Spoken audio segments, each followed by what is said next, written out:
I did a lot of sort of freelance writing for sort of small arts magazines, culture magazines, that kind of thing. I guess my first sort of long piece of work was actually my master's dissertation, which was called Ethnicities on the Move, and it was looking at the construction of sort of, or debates around so-called British Chinese art. Because during that period there were all these exhibitions in the run-up to sort of 1997 Hong Kong handover. Everyone wanted to do something Chinese, so there were all these exhibitions sort of that had very kind of simplistic frameworks around, oh, they're all Chinese, let's just put them together and make a Chinese exhibition and then we can celebrate the Hong Kong handover. And for a lot of young artists, this was quite a problematic framework to be working in.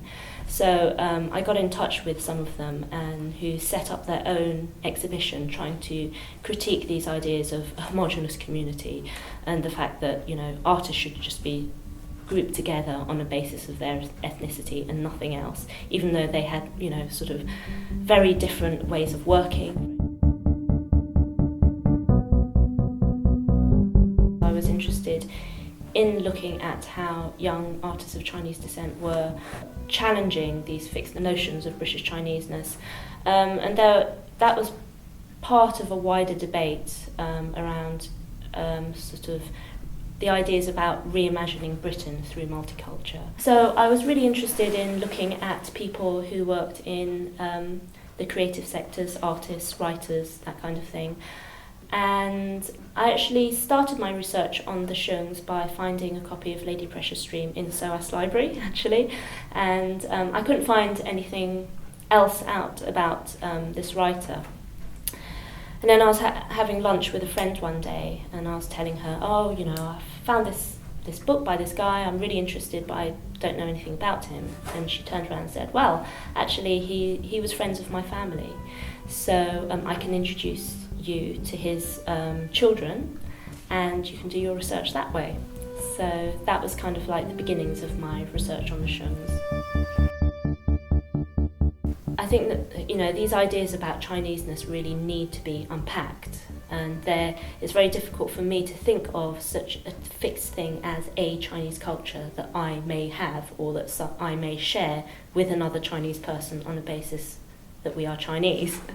In the early 20th century there were very sort of derogatory understandings of the Chinese, fueled by ideas around the Yellow Peril, when there were the global dispersal of Chinese labour around the world created a lot of resentment against workers in different countries who felt like the Chinese were coming in and taking their jobs. Certainly, I was absolutely astonished to find out about their story. The fact that it doesn't survive in any books at all was astonishing to me. How could these people who were so famous suddenly vanish from history? So I think that tells us a lot about how histories are written and what becomes erased and what is neglected from histories, and the importance of recovering histories if we are to fully understand our past and our present.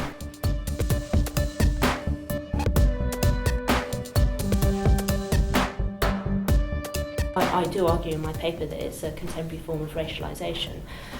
Just by the mere fact of saying, the Chinese are, they're the model minority, it assumes that every Chinese kid is doing well in school and education and employment, when clearly that is not the case. So first of all, you're homogenizing a community and forgetting about all those people who don't actually make it. What happens to them when we're talking about ideas around integration and equality? What happens to those people who drop out of that? So I think another thing it does is that it kind of creates this idea that the Chinese are insulated from racism. So very often when you talk about or hear debates around racism, it's like, oh yes, but the Chinese don't experience racism, do they? Because look, they do well, they've got their restaurants, they're very middle class, that's okay. When in fact, again, that's simply not true.